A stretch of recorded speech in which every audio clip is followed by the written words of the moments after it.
ഭൗമരാഷ്ട്രീയ സാഹചര്യങ്ങൾ കണക്കിലെടുത്ത് വിമാന സർവീസുകൾ സുഗമമാക്കുന്നതിനായി UAE സേഫ് എയർ കോറിഡോറുകൾ സജ്ജമാക്കി. നിലവിലെ ക്രമീകരണം അനുസരിച്ച് മണിക്കൂറിൽ 48 സർവീസുകൾ വരെ നടത്താൻ സാധിക്കുമെന്ന് അധികൃതർ പറയുന്നു.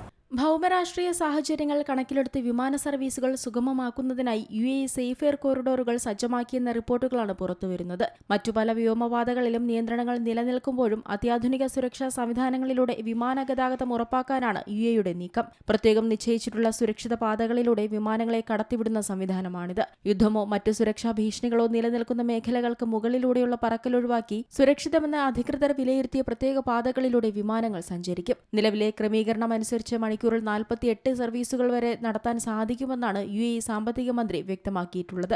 സുരക്ഷാ സാഹചര്യങ്ങൾ വിലയിരുത്തി ഇത് വർദ്ധിപ്പിക്കാനും സാധ്യതയുണ്ട്. അയൽ രാജ്യങ്ങളുമായും രാജ്യാന്തര സിവിൽ ഏവിയേഷൻ ഓർഗനൈസേഷനുമായും സഹകരിച്ചാണ് ഈ അടിയന്തര പാതകൾ തുറന്നിട്ടുള്ളത്. Satellite navigation, ADS-B surveillance, radar, വിമാനങ്ങളിലെ കൊളീഷൻ അവോയ്ഡൻസ് സിസ്റ്റം എന്നിവ ഉപയോഗിച്ച് ഓരോ വിമാനത്തെയും തത്സമയം നിരീക്ഷിക്കുന്നു. ആർട്ടിഫിഷ്യൽ ഇന്റലിജൻസ് ഉപയോഗിച്ച് കാലാവസ്ഥയും സുരക്ഷാ ഭീഷണികളും വിശകലനം ചെയ്താണ് പാതകൾ നിശ്ചയിക്കുന്നത്. സുരക്ഷിത പാതകളിലൂടെ മാത്രം സഞ്ചരിക്കേണ്ടി വരുന്നതിനാൽ ചില യാത്രകൾക്ക് സാധാരണയേക്കാൾ കൂടുതൽ സമയമെടുത്തേക്കാം. സുരക്ഷാ മുൻകരുതലിന്റെ ഭാഗമായി വിമാനങ്ങൾ തമ്മിലുള്ള അകലം വർദ്ധിപ്പിക്കാനും സാധ്യതയുണ്ട്. ഓരോ വിമാന കമ്പനികളും അവരുടെ സുരക്ഷാ മാനദണ്ഡങ്ങൾ കൂടി പരിശോധിച്ച ശേഷമായിരിക്കും സർവീസുകൾ നടത്തുക. ഭൗമരാഷ്ട്രീയ പിരിമുറുക്കങ്ങൾക്കിടയിലും വിമാന ഗതാഗതം പൂർണ്ണമായും തടസ്സപ്പെടാതെ നിലനിർത്താൻ ഈ സംവിധാനം സഹായിക്കും.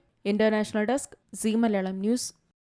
ഏറ്റവും പുതിയ വാർത്തകളും വിശേഷങ്ങളും വിരൽത്തുമ്പിലറിയാൻ സീ മലയാളം ന്യൂസ് എല്ലാ ഡിജിറ്റൽ പ്ലാറ്റ്ഫോമുകളിലും ലഭ്യം.